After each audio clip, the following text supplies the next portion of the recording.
शाम के 6 बजे जब सब एक एक कर घर जाने के लिए अपना अपना बैग समेटने लगे तो प्रिया ने चोरी से एक नज़र उदय पर डाली। ऑफिस में नया आया सबसे हैंडसम, स्मार्ट, खुशमिजाज उदय उसे देखते ही पसंद आ गया था। वह मन ही मन उसके प्रति आकर्षित थी। उदय ने भी एक नज़र उस पर डाली तो वह मुस्कुरा दी। दोनों अपनी अपनी चेयर से लगभग साथ ही उठे, लिफ्ट तक भी साथ ही गए। 2-3 लोग और भी उनके साथ बातें करते लिफ्ट में आए। आम सी बातों के दौरान प्रिया ने भी नोट किया कि उदय भी उस पर चोरी चोरी नज़र डाल रहा है। बाहर निकलकर प्रिया रिक्शे की तरफ जाने लगी तो उदय ने कहा, प्रिया, कहाँ जाना है आपको? मैं छोड़ दूँ? नो थैंक्स, मैं रिक्शा ले लूँगी। अरे आओ ना, साथ चलते हैं। अच्छा ठीक है। उदय ने अपनी बाइक स्टार्ट की तो प्रिया उसके पीछे बैठ गई। उदय से आती परफ्यूम की खुशबू प्रिया को भा रही थी। दोनों को एक दूसरे का स्पर्श रोमांचित कर गया।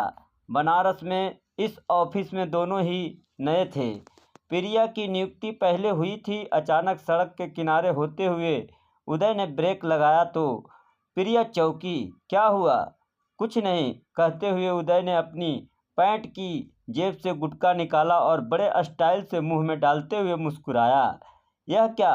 प्रिया को एक झटका सा लगा। मेरा फेवरेट पान मसाला। तुम्हें इसकी आदत है? हाँ, और यह मेरी स्टाइलिश आदत है ना? फिर प्रिया के माथे पर शिकन देखकर पूछा, क्या हुआ? तुम्हें इन सब चीज़ों का शौक है? हाँ, पर क्या हुआ? नहीं, कुछ नहीं, कहकर वह चुप रही तो उदय ने फिर बाइक स्टार्ट कर ली। धीरे धीरे यह रोज का क्रम बन गया। घर से आते हुए प्रिया रिक्शे में आती। ऑफिस से वापस जाते समय उदय उसे उसके घर से थोड़ी दूर उतार देता। धीरे धीरे दोनों एक दूसरे से खुलते गए। उदय का प्रिया के प्रति आकर्षण बढ़ता गया। मॉडर्न, सुंदर, स्मार्ट प्रिया को वह अपने भावी जीवन साथी के रूप में देखने लगा था। कुछ ऐसा ही प्रिया सोचने लगी थी। दोनों को विश्वास था कि उनके घर वाले उनकी पसंद को पसंद करेंगे। उदय तो प्रिया के साथ अपना जीवन आगे बढ़ाने के लिए 100% तय कर चुका था, पर प्रिया एक पॉइंट पर आकर रुक जाती थी। उदय की लगातार मुंह में गुटखा दबाए रखने की आदत पर वह जल भून जाती थी।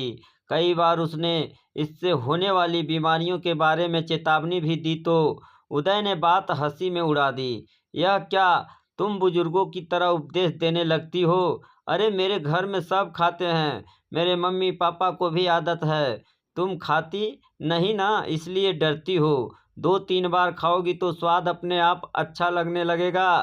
पहले मेरी मम्मी भी पापा को मना करती थी, फिर धीरे धीरे वे गुस्से में खुद खाने लगी और अब तो उन्हें भी मज़ा आने लगा है। इसलिए अब कोई किसी को नहीं टोकता। प्रिया के दिल में क्रोध की एक लहर सी उठी, पर अपने भावों को नियंत्रण में रखते हुए बोली, पर उदय, तुम इतने पढ़े लिखे हो, तुम्हें खुद भी यह बुरी आदत छोड़नी चाहिए और अपने मम्मी पापा को भी समझाना चाहिए। उफ प्रिया, छोड़ो यार, आजकल तुम घूम फिर कर इसी बात पर आ जाती हो। हमारे मिलने का आधा समय तो तुम इसी बात पर बिता देती हो। अरे तुमने वह गाना नहीं सुना, पान खाए सैया हमारो, फिर हंसा? तुम्हें तो यह गाना गाना चाहिए। देखा नहीं कभी क्या कि वहीदा रहमान यह गाना गाते हुए कितनी खुश होती है। वे फिल्मों की बातें हैं, उन्हें रहने दो।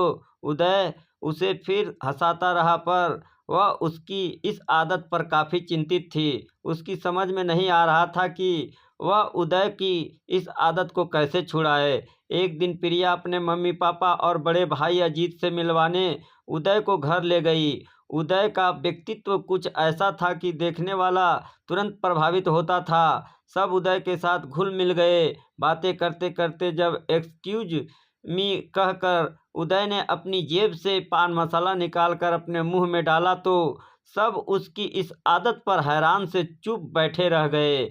उदय के जाने के बाद वही हुआ जिसकी उसे आशा थी। प्रिया की मम्मी मालती ने कहा, उदय अच्छा लगा, पर उसकी यह आदत।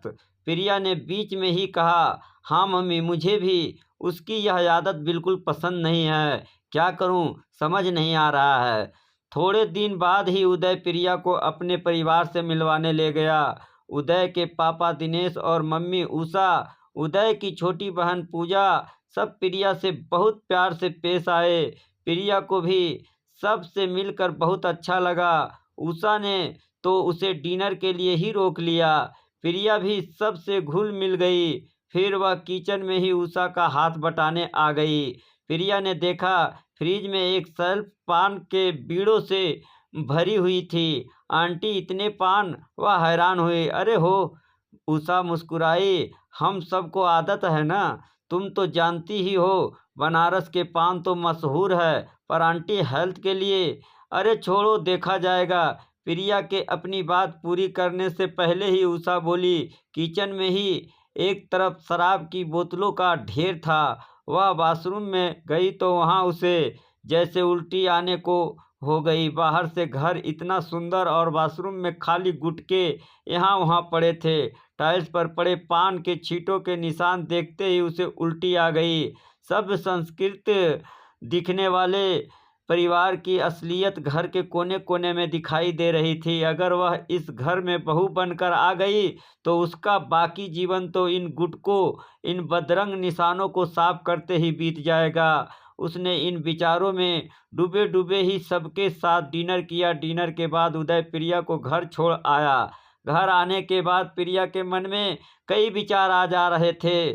उदय एक अच्छा जीवन साथी सिद्ध हो सकता है। उसके घर वाले भी उससे प्यार से पेश आए, पर सबकी ये बुरी आदतें, पान मसाला, शराब, सिगरेट के ढेर वह अपनी आंखों से देख आई थी। घर आकर उसने अपने मन की बात किसी को नहीं बताई, पर बहुत कुछ सोचती रही। 2-3 दिन उसने उदय से एक दूरी बनाए रखी। प्रिया के इस रवैये से परेशान उदय बहुत कुछ सोचने लगा कि क्या हुआ होगा, पर उसे जरा भी अंदाजा नहीं हुआ। तो शाम को घर जाने के समय वह प्रिया का हाथ पकड़कर जबरदस्ती कैंटीन में ले गया। वहां बैठकर उदास स्वर में पूछा, क्या हुआ है, बताओ तो मुझे। प्रिया को जैसे इसी पल का इंतजार था, अतः उसने गंभीर संयत स्वर में कहना शुरू किया, उदय मैं तुम्हें बहुत पसंद करती हूँ, पर हम इस रिश्ते को आगे नहीं बढ़ा पाएंगे। उदय हैरानी से चीख ही पड़ा, क्यों? तुम्हें और तुम्हारे परिवार को जो ये कुछ बुरी आदतें हैं मुझसे सहन नहीं होगी। तुम एजुकेटेड हो, तुम्हें इन आदतों का भविष्य तो पता ही होगा। भले ही तुम इन आदतों के परिणामों को नज़रअंदाज करते रहो, पर जानते तो हो ही ना, मैं ऐसे परिवार की बहू कैसे बनूं जो इन बुरी आदतों से घिरा है। आई एम सॉरी उदय, मैं सब जानते समझते ऐसे परिवार का हिस्सा नहीं बनना चाहूँगी। उदय का चेहरा मुरझा चुका था। बड़ी मुश्किल से उसकी आवाज़ निकली, प्रिया मैं तो तुम्हारे बिना जीने की कल्पना भी नहीं कर सकता। हाँ उदय, मैं भी तुमसे दूर नहीं होना चाहती, पर क्या करूं? इन प्रश्नों का हश्र जानती हूं मैं।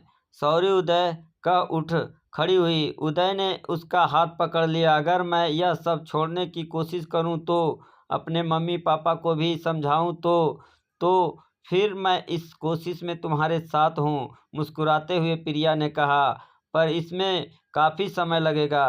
कह प्रिया चल दी। आत्मविश्वास से सधे प्रिया के कदमों को देखता उदय बैठा रह गया। आदतन हाथ जेब तक पहुंचा, फिर सिर पकड़कर बैठा रह गया और सोचने लगे कि मैं और मेरे घर वाले ने यह कैसी आदत पकड़ ली है जिसके कारण किसी अच्छे इंसान को मुझसे घृणा होती है। हे प्रभु, मुझे ऐसी आदतों से दूर करे। यह कहानी आपको कैसी लगी कमेंट के माध्यम से हमें ज़रूर बताएं, और ऐसे ही कहानी सुनने के लिए मेरे चैनल को लाइक और सब्सक्राइब ज़रूर करें। धन्यवाद।